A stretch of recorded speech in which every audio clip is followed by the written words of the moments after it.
sunny day in Buffalo, hopefully a franchise quarterback soon, and an overflow crowd for All In. I don't know what else we could ask. Thank you for being here. Today, here in Buffalo, we join with over 35,000 events around the globe to work toward getting to a more gender-balanced world that is a better world for everyone across all parts of society, from the economy and politics to culture and home. Gender equity is an everybody issue, but it is not a one-day issue. It is not an issue we can simply talk about or just believe in. We must work at it together, starting now. If we think there isn't an issue, let me give you one quick example. There are more corporate executives of S&P 1500 companies named John, Robert, William, or James than all the women leaders for those companies taken together. Even worse, there are more CEOs named John or David than the cumulative number of women CEOs of all of those companies. The Western New York Women's Foundation has envisioned a better Western New York for women to live, grow, work, and lead. For over 4 years, we have researched, reviewed data, facilitated discussions across the country, and engaged in thoughtful exchange with businesses, with organizations, and with entrepreneurs. We spoke with individuals, men and women, including Gen Zers, who are changing in a positive way engagement and the face of work.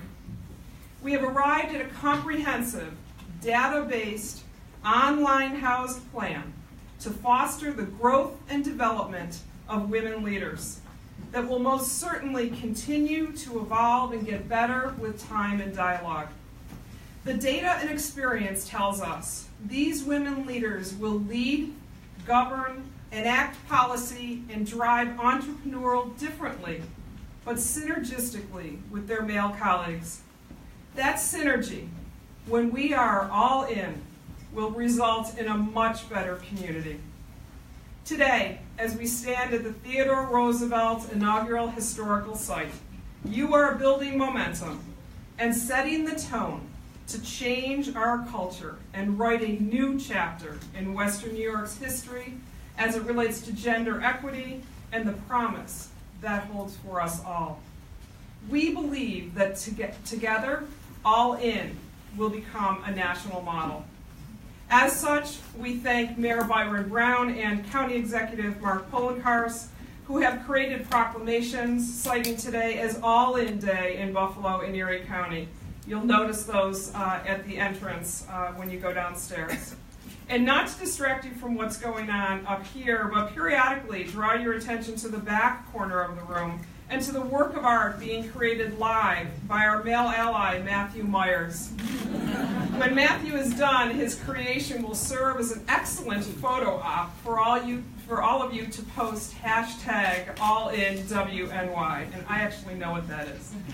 A very special thank you to our guest speakers, some of whom have extraordinarily tight schedules this evening, to the Western New York Women's Foundation Board and Emeriti, many of whom are here, who have given this project their all. Especially to Alice Jacobs and to Michelle Trolley and Jackie Colton, who have co-chaired this journey. And to the staff who have remained steadfast to the Western New York Women's Foundation mission, especially Kristen Lupino-Golston, who has literally spent months on the website that serves as the backbone of this project. To our young, aspiring, power, female launch leader team who have really taught us a lot, and to you for coming together to increase awareness, leading a dialogue, leading to action. To you for being champions of and for change. It is now my honor to introduce a young, aspiring woman in media who will serve as our MC. Angelica Morrison is a multimedia journalist. She joined WBFO-FM staff in April 2016. Born and bred in upstate New York, she has a passion for New York State and its inhabitants. Her adventures in journalism have taken her across the state, but we are thrilled that she has landed in Buffalo.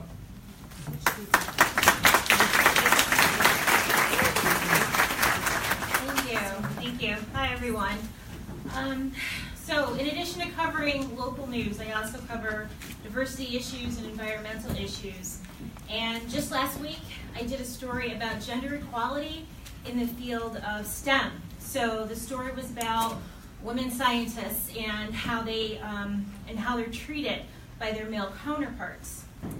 And one woman I spoke with, she told me that she was told to not wear the color pink, and that scientists don't wear pink.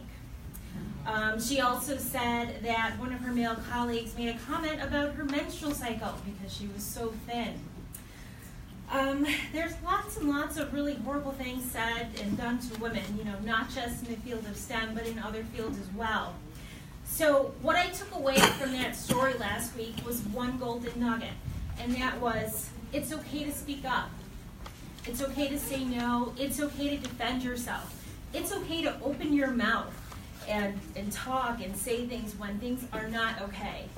And at that, I am going to introduce our keynote speaker, Coach Felicia Leggett-Jack, from the University of Buffalo's women's basketball coach. She just finished her 6th season at the helm of the Bulls. After being named the 12th head coach of UV's women's basketball history in June of 2012. Leggett-Jack has led UV to 5 straight winning seasons for the first time since the Bulls joined the Mid-Atlantic Conference. I guess the abbreviation is MAC in 1998-99. She's helped guide the Bulls to a program record 27 wins so far this season, to go along with a program best of 16 MAC victories. The Bulls have produced 3 straight 20-plus win campaigns for just the second time in the school history. They're the only team in the MAC to win at least 19 games in each of the last 3 campaigns. Buffalo has produced 5 straight 5-plus win championships under Coach Jack. Coach Jack believes in developing young women to win on and off the court.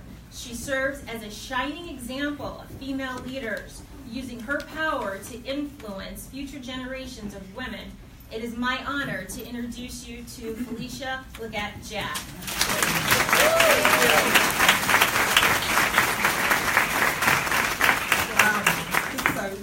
Intimate room here.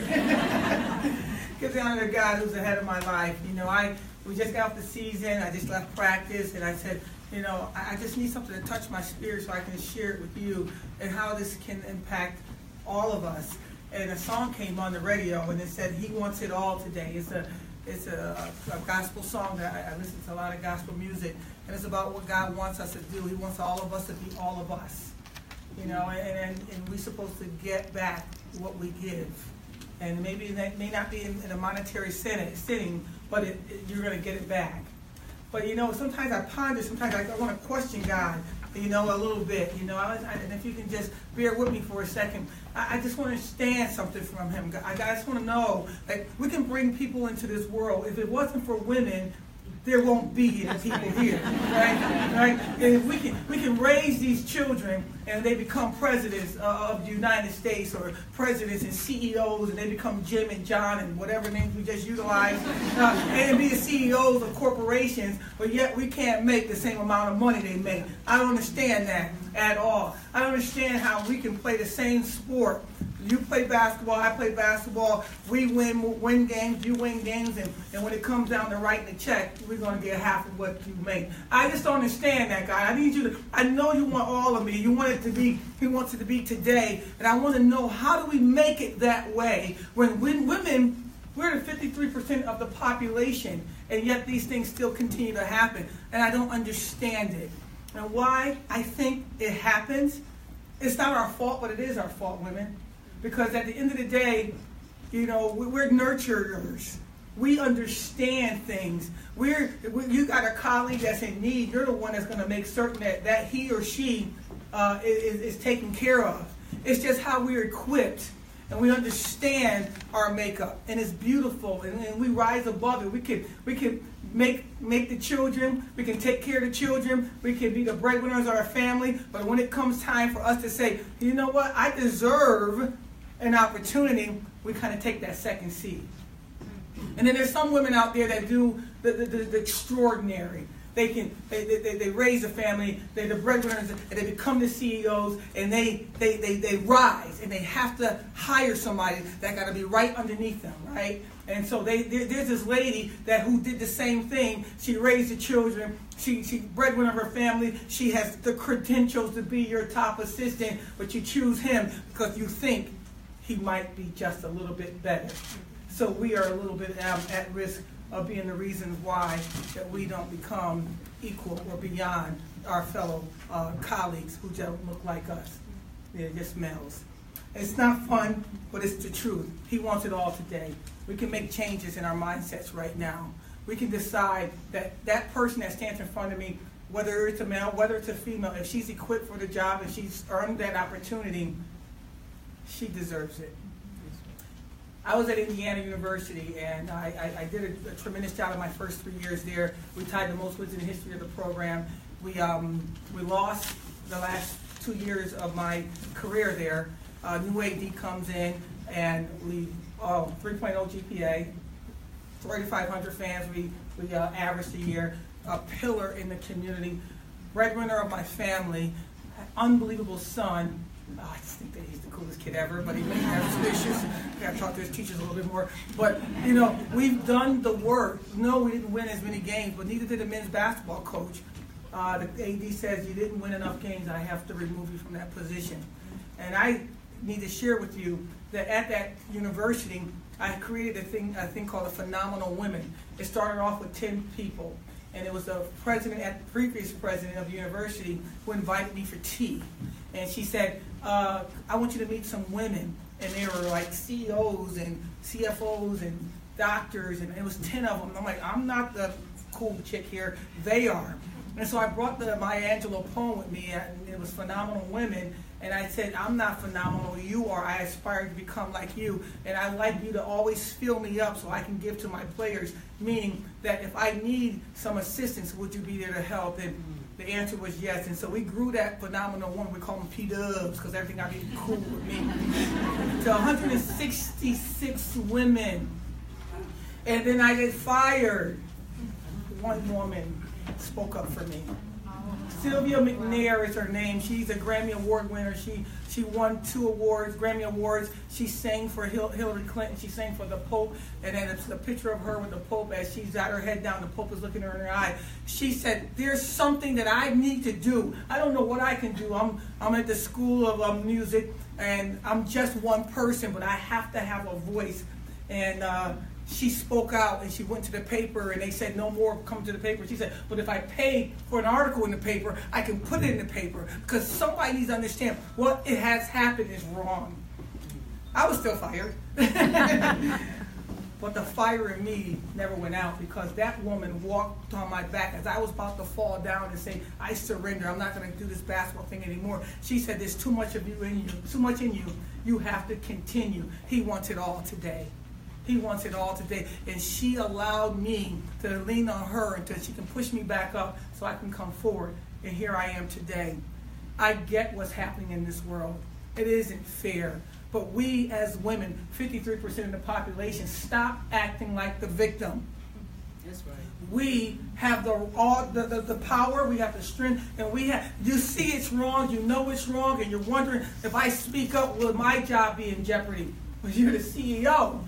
You're the head of. You're the top person that the president's listening to. And so it's not all of us that's going. I mean, there's some people that really don't have that opportunity. But the people that do, it's time for us to decide what's right. We are the reason the world exists, in my opinion. And I think that it's time for us to decide today, I'm just going to do a little bit more. I'm going to fight for a woman a little bit more. I'm going to be all in. I'm going to be all in. And if I have to go down because I'm fighting for a woman that deserves more, let me go down. But I need her to know that I gave her my best and you weren't by yourself. Women, if we find that there's a person that's with us, that's fighting with us, that believes in us, when we look to the left and she's doing like this, oh, we can get to the Sweet 16. My woman is over here. We're at Shireen Hogg. We're at Christian Sharkey. We're at Corinne Moss. I got 3 powerful women on my staff. In this days, I don't think I can do it. And I look at them and they go like this. I said, let's do this thing. And we did that thing, and we brought Buffalo to a place that's never been before. We have 64 teams in 64 schools in SUNY right now. Only one team. That's Not right. male, not female, one team That's that right. made it to the Sweet 16. And she was your head coach. Yeah. And I'm not saying that for me. I'm saying when we support each other, we can become something very, very important. Our time was yesterday. And today we make a decision that greatness belongs to us. And it's not going to be just, oh, maybe it's just going to appear. We got to go out and take it. Go after it. The dream has been delayed. It has not been denied. That first president of the United States is going to be a woman one day. That first person in your office you're going to be in that seat. You're that CEO in waiting. Go take it. Our time was yesterday. We were ready. Today we walk forward and we walk back to back. When times get tough, you see that woman struggling. If you can just challenge yourself, just to lean a little bit further to the left, to keep her standing straight, I promise you, you won't regret it. Thank you so much.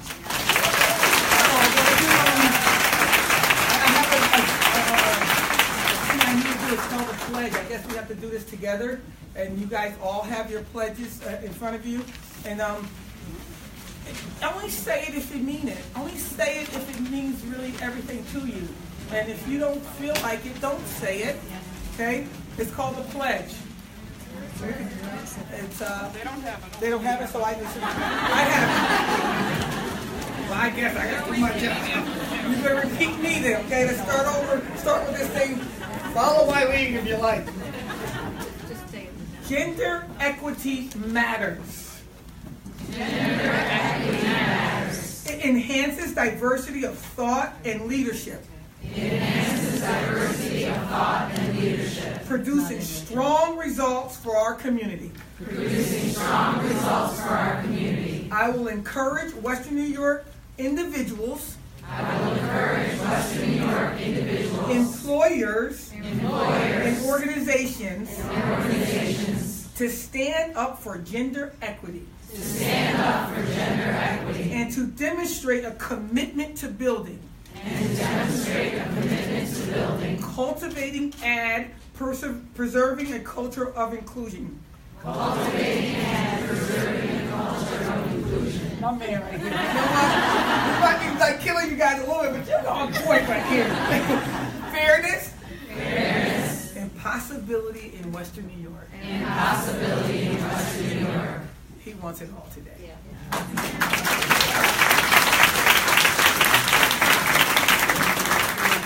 Thank you, Coach Jack. That was very, very inspiring. Next, we have our Lieutenant Governor, Kathy Hochul. She's been a longtime advocate for women and families across the state, fighting for equal rights and opportunity. Kathy. Thank you, Angelica. I never want to go after that woman again. She is a rock star. In fact, I'm going to go out on a limb and say, you are a cool chick, Coach. Really, I am just so honored to be able to be associated with you at this event. This event is phenomenal. And I want to thank the people who put their hearts and souls in this, and this has been a long time coming. The true believers, the ones who are behind the scenes, thinking every single day what they can use their influence and their passion to do to help elevate women. And I'm talking about Sherry. Sherry, let's give you a round of applause.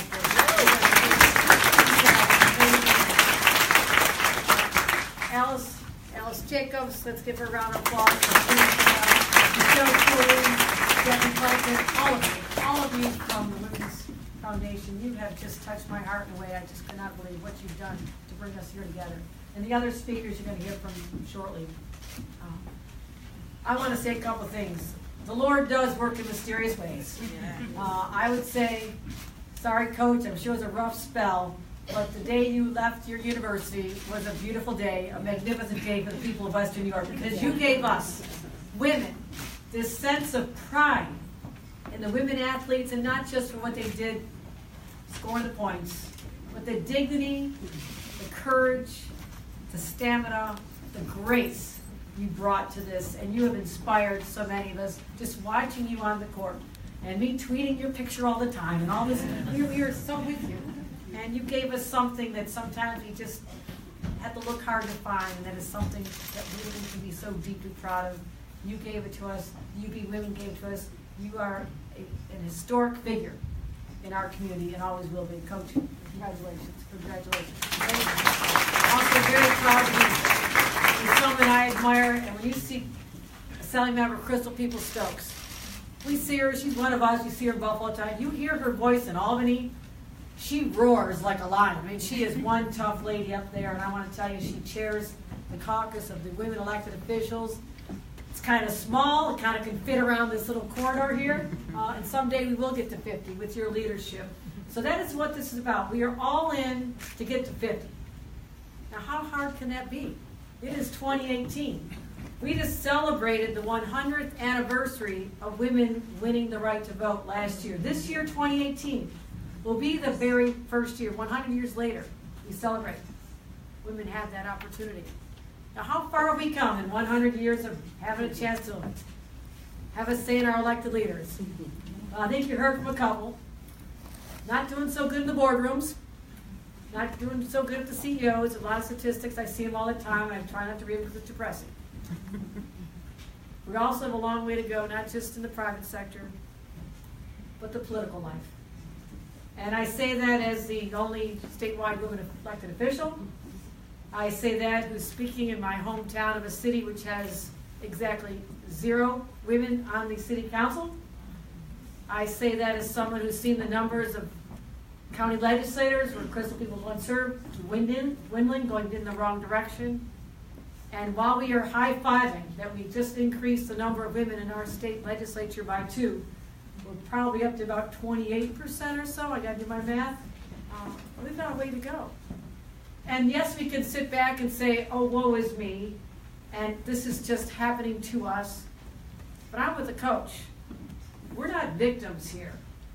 We determine our own destiny.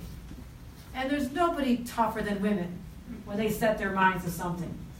We multitask with the best of them. I remember having a baby on my hip, trying to cook dinner because my husband's boss is coming, and on the phone trying to attend to a client that I was running a business, okay? We can do all this, and we can. And so we know that our voices are desperately needed in the corridors of power wherever they may be, whether it's in the not-for-profit space, hospitals, running the hospitals. I just left Candace Johnson. She is the only woman running a cancer center in America today. Yes, she's broken a glass ceiling, but my God, it's 2018. We have a way to go in politics as well. And this is something that Crystal and I spend an enormous amount of our time doing. Trying to say that yes, you can sit on those sidelines, and I saw a statistic that women need to be asked 7 times to run for office. How many times do you have to ask a guy to run for office? 0. They just say they're going to run for office, right? I mean, they turn 18, they check, they have a pulse, they think they're qualified to run for office. I mean, Paul Ryan ran for office when he was 18. I mean, I'm just some examples here. I'm okay with that. But I want to make sure that the 18-year-old woman just out of school, or the 22-year-old Tom Catroci, who got me to run for office, because he had the guts to run on the town board when I was 35 and an attorney and had run businesses and still didn't think I had the ability to run until this punk out of school decides he's going to run for office. I said, you know what? He can do it, and so can I. Stop waiting to be asked. Stop it. You're tough. You can handle it. Confidence is something that no one can give you. It's from within. And if you don't have it today, wake up with it tomorrow, because it's something that's in your head. You walk into the rooms like you own it. No one's going to believe in you. And I want you to lead them if you don't feel that yourself. And if it has to come down to it, fake it till you make it. You do it enough, it becomes part of who you are. And I'm saying, I've been the only woman in the room since my town board days, and then my county office, and the only woman to represent that area in Congress. I get in the elevator in Congress. It's all these tall Tea Party dudes. They don't talk to you unless you're talking about the Redskins and the Bills. So I start talking sports. That's the world I come out of. But you know what? We're survivors. We can do it. And we support each other. We support each other. And I'm not just calling on the sisters to support each other. The men, the brothers, the fathers, the husbands, co-workers, you have the power to. And just do it because it's the right thing. It doesn't have to be a mother, a sister, a wife. Just do it because they're human beings. They're your co-workers. They don't deserve to be sexually harassed because they want to work. They don't deserve to have those little comments at the water cooler about how they're dressed. They don't deserve to be paid less just because they didn't know enough to ask for more money at the beginning of their career. That era is over. And it helped us tremendously when the women who were behind the Me Too movement, those brave, audacious women who last fall came out of the shadows and pulled back the curtains and said, this is what's been going on. And not just in Hollywood, it's not just on Capitol Hill, it's not just on Wall Street, it's happening to the vulnerable people like the waitresses, the women who clean the hotel rooms, the women who are out there working in all sorts of jobs. They're the ones that we have to speak for now because we are the voices of all of them. That is our mission. And if we take to heart all the principles that are here, yes, we said a pledge, and companies need to step up, but there are now metrics. We're going to measure the progress. This is what Alice is all about. It's not just setting out goals. This is no longer aspirational. I want to see results. I want the numbers to go up 1 year from now, and a year after that, and a year after that. That's how we're going to judge success. I want to see more women in elective office. I want to see more women running institutions and organizations. I want to see more women starting their own businesses. I just left 43 North. The place is packed with young women, entrepreneurs, and they just need support and encouragement, and that is something that is so easy to give to each other.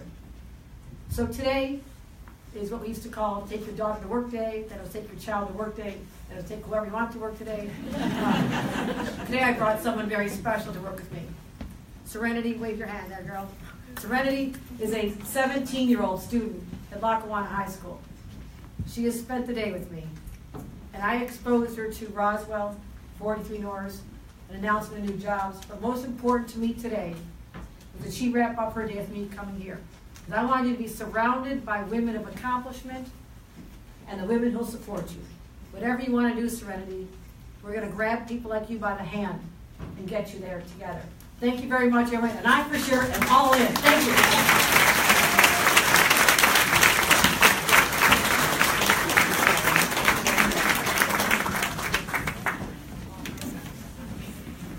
Thank you very much. Next, we have Crystal Stokes. One of the components of All In's development pathway for individual women is resources to propel more women into elective office in all levels of public service. There's no better example of the work serving all the people than our own Assemblywoman, Crystal Stokes. In addition to serving as New York State Assemblywoman, Ms. Peoples-Stokes is the chairwoman of New York State Legislative Women's Caucus, a bipartisan and bicameral group, introducing the Honorable Assemblywoman Crystal Peoples-Stokes.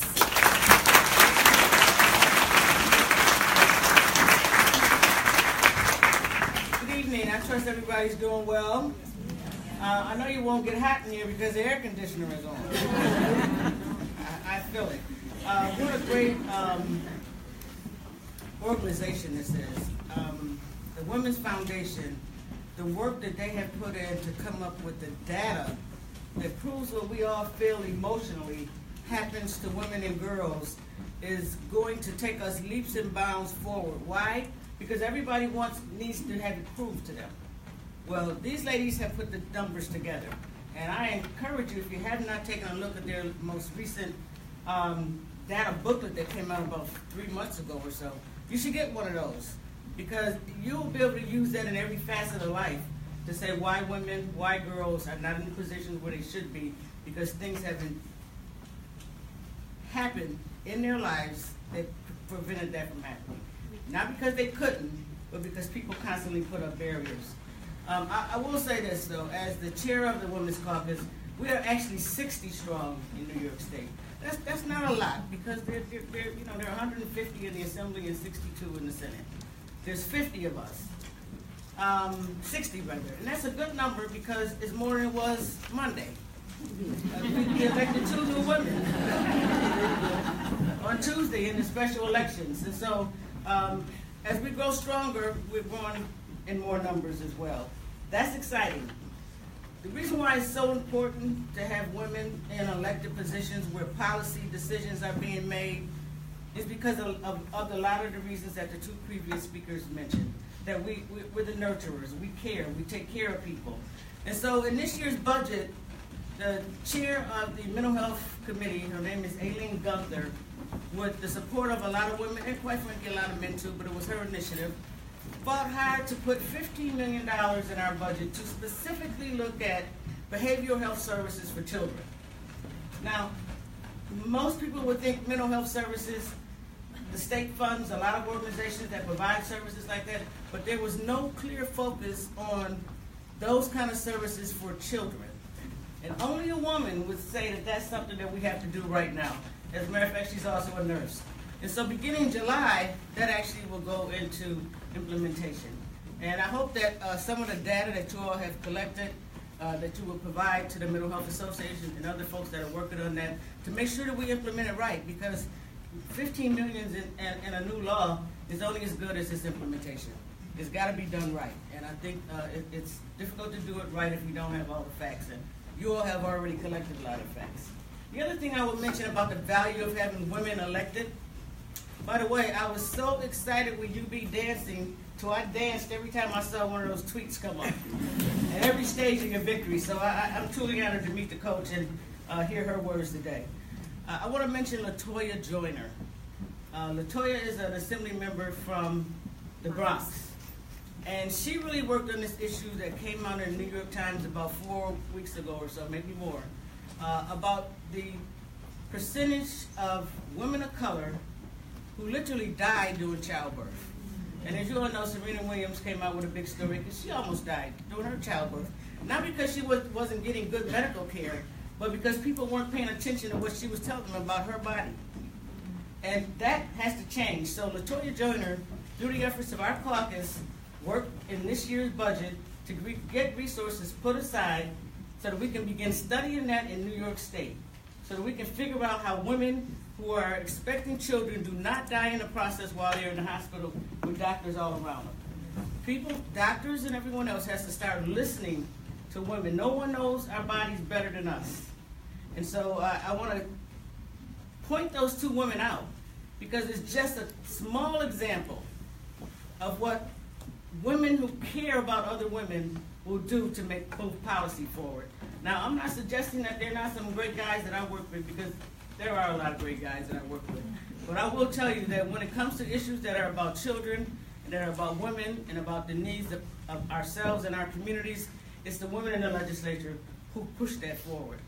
Most recently, I will also add that our speaker, Carol Hastie, to his credit, when he could have selected any member, he selected a woman to be the chair of the Ways and Means Committee. Now that's huge for New York State in the Assembly. Her name is Helen Weinstein. She's a good person. She understands, just like all of us do, that we have to value ourselves as women. No, we are not victims. We are victors, but we got to push ourselves in that direction. She's helping to direct dollars to make sure that happens. And so, do we need more women? Absolutely we do.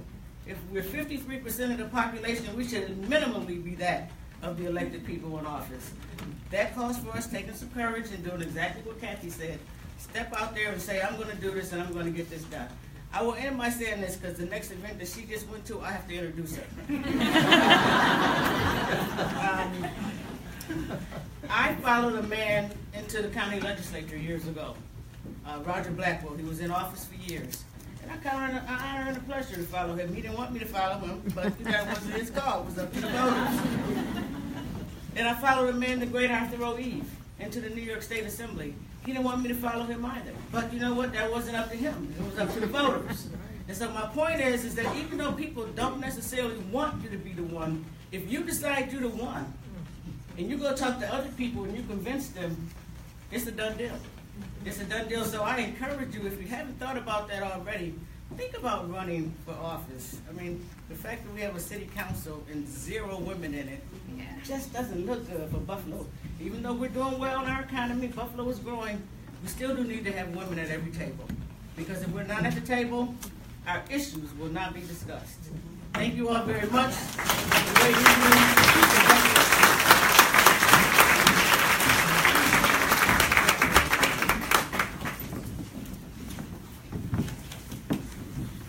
Thank you very much, Assemblywoman.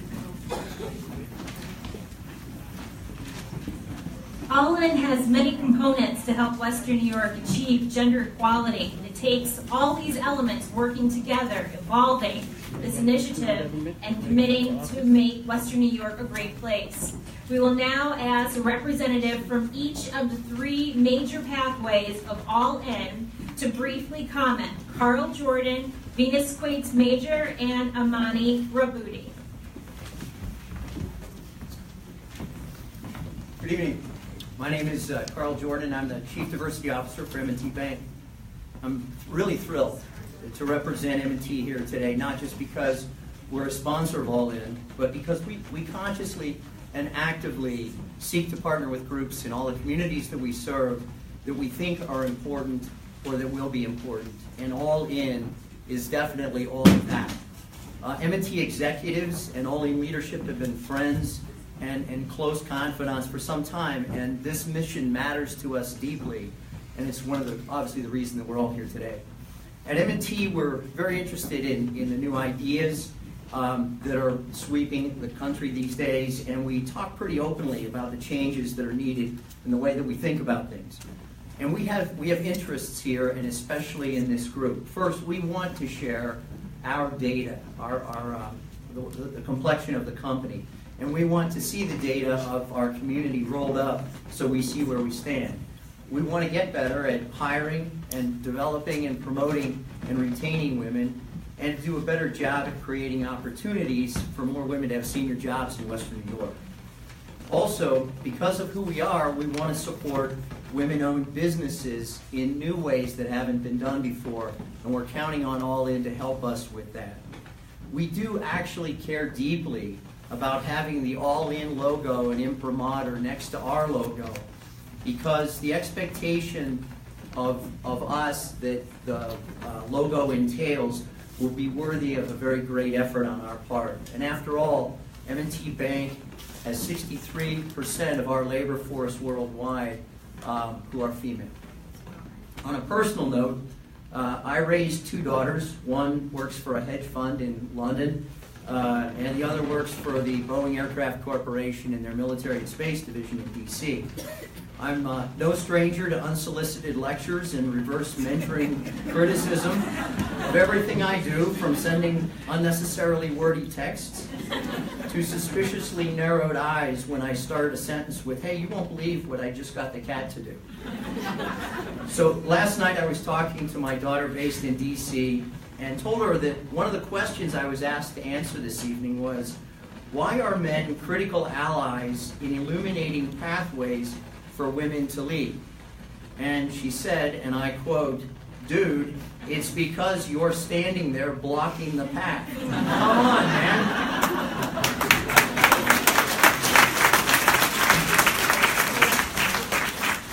So with the enlightenment that can only come from one's daughter, I offer this. As we go forward down this path, I commit personally to all of you to not be a person that blocks it, and where I can, I'll do what I can to prevent others from blocking it. And all of you need to know that whatever you want to say, or however you want to say it, those of us at M&T are willing to listen. And you need to believe that we'll be here because at M&T and for this cause, we are definitely all in. Thank you.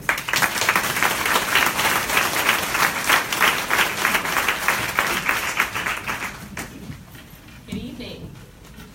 I am Venus Quates Majors. I am the president and CEO of Launch Tech. I am also a proud Air Force veteran, and I'm also a living example of the quote, "When a woman makes up her mind, it's difficult to stop her." I started my company, Launch Tech, over 2 years ago after being discriminated against in the workplace. Now, it's easy for us to make noise, but it's easier for us to walk away and start a company to set a real example of what it looks like when women treat women as they should be. As women, we also need to be reminded that we have a voice, and that it's important for us to share that voice with the young women coming up behind us. And it's important for them to see women that look like us. So to look like them in positions of leadership, so we can show them how they can do it, as opposed to why they should not. It's time to change the perception, to set an example, and to challenge your own assumptions of what you can do and what you cannot do. It's fantastic to have a room full of women in here, but it would be even more fantastic to witness exactly what it would look like, and to see what happens when we pull our resources together, our networks, and our ideas, and not only to make noise, to picket, to do all these things, but also to get things done. All in for me is code for no excuses. I'm all in. Are you?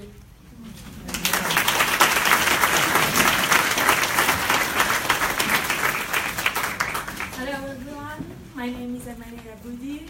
I'm a Fulbright scholar from Tunisia, and I have been lived and worked all over the world as the field of industrial engineering. Today I'm the business process analyst for BEC USA.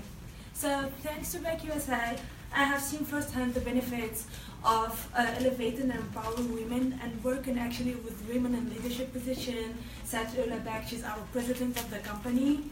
So I have been more involved, I have a full exposure of being actually a woman in a leadership.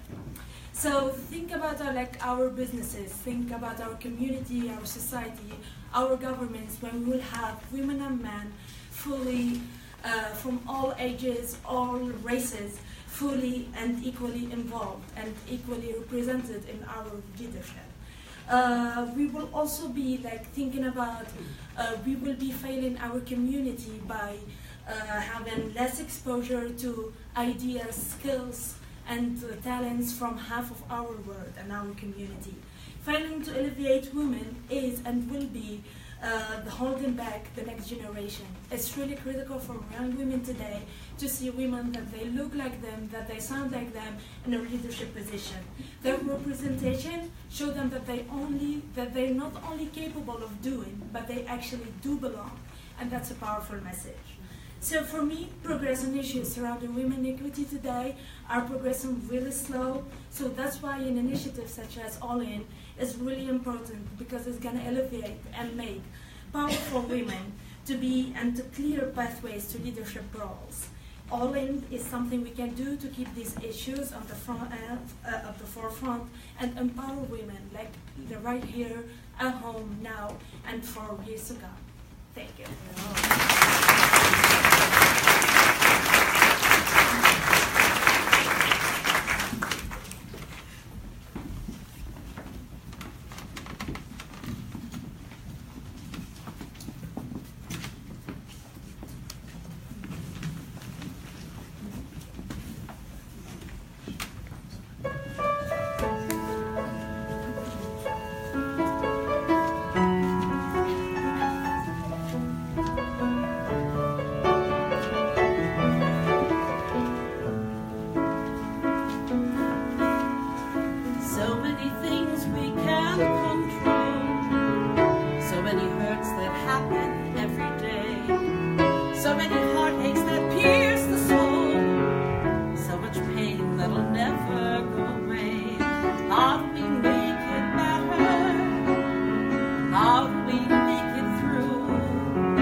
What are we always fighting for? How can we make it better? Does nobody understand? The power to heal is right here in your hand. And we can be kind. We can take care of each other. We can remember that deep down inside we all need the same thing. Then maybe we'll find while we are here for each other that together we'll weather whatever tomorrow may bring. And it's not enough to talk about it. It's not enough to sing a song. We must walk the walk about it. Do or die, you and I. We've got to try and get along. We can be kind. We can take care of each other. We can remember that deep down inside we all need the same thing. And maybe we'll find while we are here for each other that together we'll weather whatever tomorrow may bring. And maybe we'll find true peace of mind if we always remember we can be kind. We can be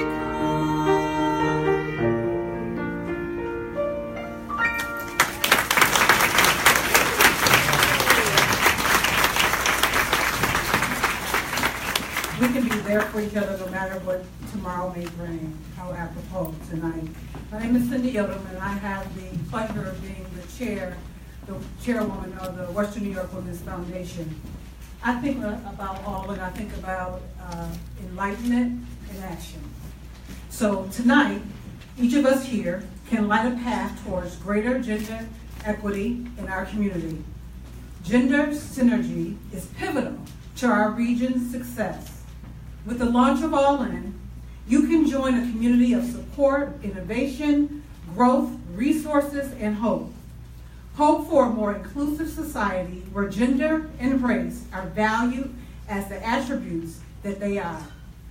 Tonight is the beginning of a movement that will evolve and grow because individuals and organizations working together to change culture, to eliminate subtle but pervasive biases that hold back the potential of women. After the reception, as you leave this evening, please sign the All In banner on the lower level as a visible sign that you are going all in. And as you do, please pick up your All In Western New York flashlight to illuminate pathways for women to lead. Then tomorrow, raise awareness. Use your Western New York Women's Foundation research and data to educate, sign on as an all-in employer, explore the Women's Entrepreneur Pathway, or sign up as an individual aspiring leader and create your own path to leadership. As we conclude, I would like to recognize our champion employers who have demonstrated their leadership and commitment to gender equity and inclusion by already signing on to All In, representing the 3 major counties of Western New York. Tonight, we'd like to thank and recognize Praxair, Harmac, Athenex, Crisis Services, Girl Scouts of Western New York, M&T, and Delaware North. Please join me in giving them a round of applause.